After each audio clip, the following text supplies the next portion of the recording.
Well, once something becomes a pattern, it's no longer isolated. It becomes proof of something that is real.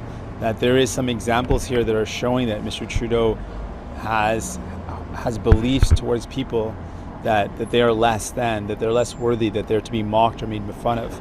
A series of reports have come out showing that Canadian Prime Minister Justin Trudeau has worn brownface and blackface not once, not twice, but 3 times.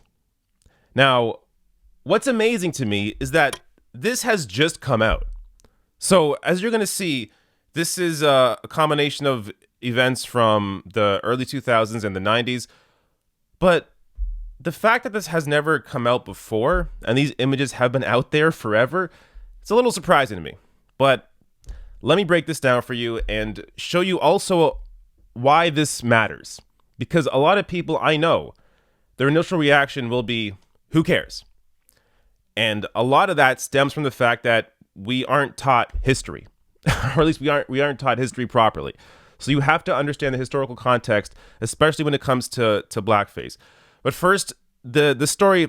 So this story initially came out in Time magazine. So they put out this saying, Justin Trudeau wore brownface at 2001 Arabian Nights party while he taught at a private school. Now, before I go any farther, I do want to say that I do think there are stories out there that deserve more scrutiny, like the Saudi arms deal, like new oil and gas pipelines, like the broken promise on electoral reform, or Trudeau's poor treatment of Indigenous communities. But with all that said, this story of Trudeau in brownface, and as we're going to get to blackface as well, this is a perfect representation of Trudeau's politics. What we're talking about here is Justin Trudeau pretending to be something he isn't, mixed in with willful ignorance and, at best, an apathy towards marginalized communities, as we've seen through his various policies, not just these images.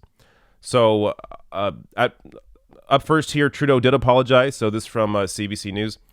On Wednesday night in Halifax, Trudeau apologized for dressing up in brownface and a turban for a 2001 gala at the Vancouver private school where he was a teacher. He also admitted that at a talent show when he was in high school, he wore black makeup and sang the Banana Boat song Deo, a Jamaican folk tune made famous by Black American singer Harry Belafonte. All right. So now we have 2 instances. The first, look, when the first story came out, I thought, okay, maybe a mistake. 2001, it's brownface. He's dressed in a costume. It was ignorant. It was stupid. But if it's one instance and he apologized, okay, maybe we can move on and focus on some other issues. But then he admits to a second instance, and it's blackface. So there's different historical context there. And okay, you could say it's admirable that he admitted to it. But now there's a third time. So this image from Global News. So they found this video, or I guess we're sent this video. Appears to be from the 90s, and this is Justin Trudeau dressed up in blackface again, and they say this about it. The video, obtained exclusively by Global News, shows Trudeau covered in what appears to be dark makeup and raising his hands in the air while laughing, sticking his tongue out and making faces. He's wearing a white t-shirt and his jeans are ripped at the knees. It appears as though his arms and legs are covered in makeup as well. Now, this is a pattern of behavior. Somebody who comes from a very privileged background, does not understand or does not care about what he is doing, what it means, the effect it can have on people that, are not white.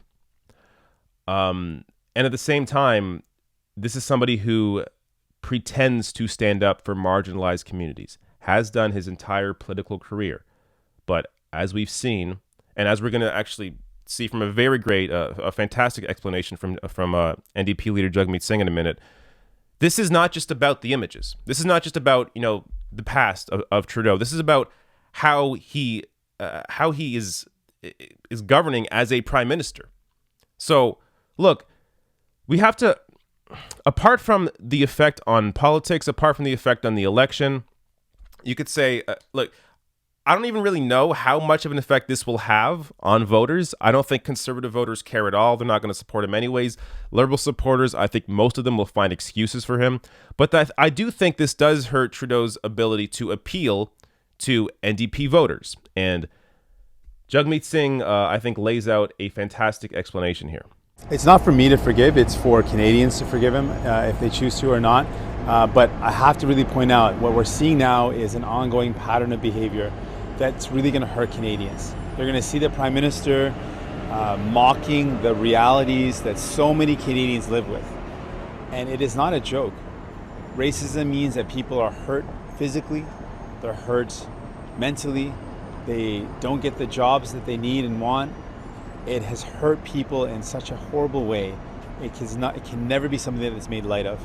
And I'm really more and more thinking about how much this is going to hurt Canadians. To see more and more images coming out is just going to make that pain even deeper. It's going to make Canadians think about what they've gone through in their lives, how it's hurt them in their lives.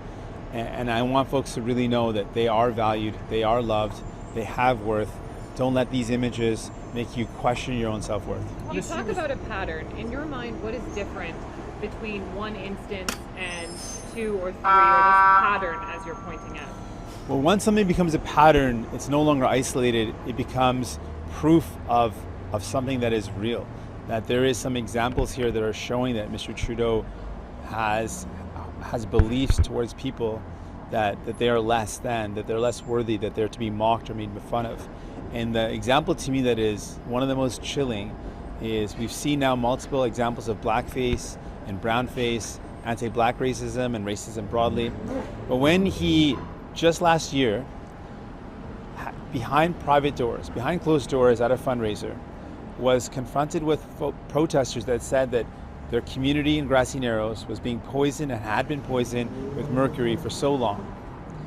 When he laughed and mocked them by saying, "Thank you for your donation," that is a recent example of his treatment towards people that are going through a horrible crisis. The fact that he mocked them and made fun of them shows that he does not have compassion. He doesn't understand the pain of what people are going through. And a lot of Canadians are asking very serious questions about his sincerity right now. That is the perfect reaction, the perfect explanation as to why this matters. It'd be one thing if Trudeau had, an incredibly positive record with marginalized communities and really showed through policy that he has worked towards, whether it's, lifting up Indigenous communities or what have you, but he hasn't. So this is just a continuation. I mean, going in his past, this is simply a continuation today of who he is, who he has always been. Somebody who is just completely ignorant or just simply does not care about other communities apart from his own. And that example at Grassy Narrows is the perfect example. I did a story on that when that story happened. I'll link to that above so you can watch a video on that if you don't understand the context there. But this is somebody in Justin Trudeau who simply does not care about marginalized communities. Now, I want to give you some extra context here. So this is a lot of Canadians, including myself, because I don't think we're taught history properly in school, did not understand or aren't aware that blackface also has a deep history in Canada and not just America.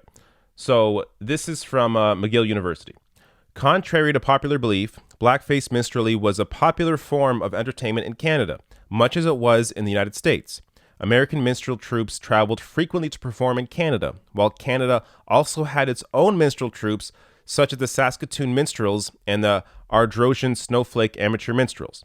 Blackface was also a favorite form of Canadian entertainment for local amateurs at fundraisers for schools, police forces, community groups, churches, and charitable organizations. Indeed, the writer of the Canadian National Anthem performs often as a blackface minstrel throughout Canada and the United States. Thus, it might be said that the blackface is as Canadian as O Canada. So, this is not just an American thing, as many Canadians think. A lot of Canadians believe, this history of racism, that's only Americans. No, that's also Canada. Most of us just aren't taught that. Now, here's a clip that I found on YouTube that gives you a little more context of the history of blackface.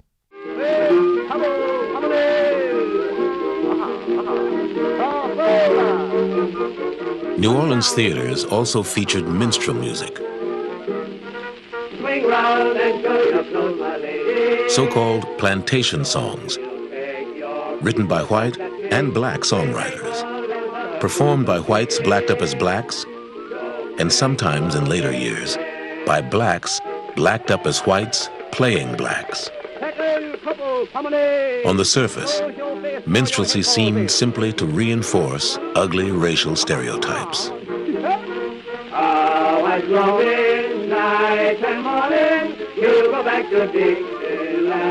Minstrelsy was the most popular form of American entertainment for about 80 years in the United States, beginning in the 1840s. It produced the first body of serious pop songs, Stephen Foster, James Bland, others, songs that we still, all of us to this day, know. It produced a national humor that we all know. Why did the chicken cross the road? Who is that woman I saw you with last night? Because you had minstrel troops, very much codified, all doing the same kinds of songs, same kinds of humor, crisscrossing the whole country, not just into major cities, but to all kinds of towns, any place where there was a hall where they could perform, it was like early television. It was the first entertainment form that everybody in the United States knew. Everybody heard the same songs. Everybody heard the same jokes. This had never happened before, and it wouldn't really happen again until the movies.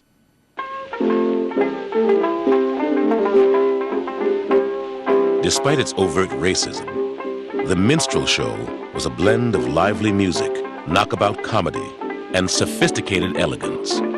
A bizarre and complicated ritual in which blacks and whites alike would interpret and misinterpret each other for decades. I think that there's something that was so resilient in the black people, and that everyone in America could recognize that resilience. And even though it was masquerading farce and comedy and dance and a form of music, and it seemed like it was uncomplimentary, actually, there was something centrally American about it. And that was the beginning of a long relationship between blacks and whites, and black entertainment and white appropriation of it, and this strange dance that we've been doing with each other since really the beginning of our relationship in America. It's too close, it's too deep a story. So you have to degrade the relationship. You have to do degrading things so that you can live with the tremendous affront to humanity that slavery was. The first big minstrel hit was written down and performed by a white man known as Daddy Rice, who said he'd first heard it being sung by a black stable hand. Rice named the tune after the man, Jim Crow. So this was a huge form of entertainment, and not just American entertainment, but also, as I discussed, Canadian entertainment. And it wasn't just white people wearing blackface and, mocking black people and appropriating their culture and their music, but also black people. So black performers were also forced to wear blackface in a way to hide their humanity. So there is deep historical context here when it comes to why blackface is so dehumanizing, why it is so offensive. And to have the Prime Minister of Canada, 3 instances of this form of dress, twice in blackface, once in brownface. At the very least, there could be more instances of this. We have no idea. But this clearly is a pattern of behavior for him. So he enjoyed dressing up this way, didn't care about what it meant, didn't care about the historical context, doesn't care at all, and didn't care then and doesn't care today. He apologized for it, but of course he's going to apologize for it.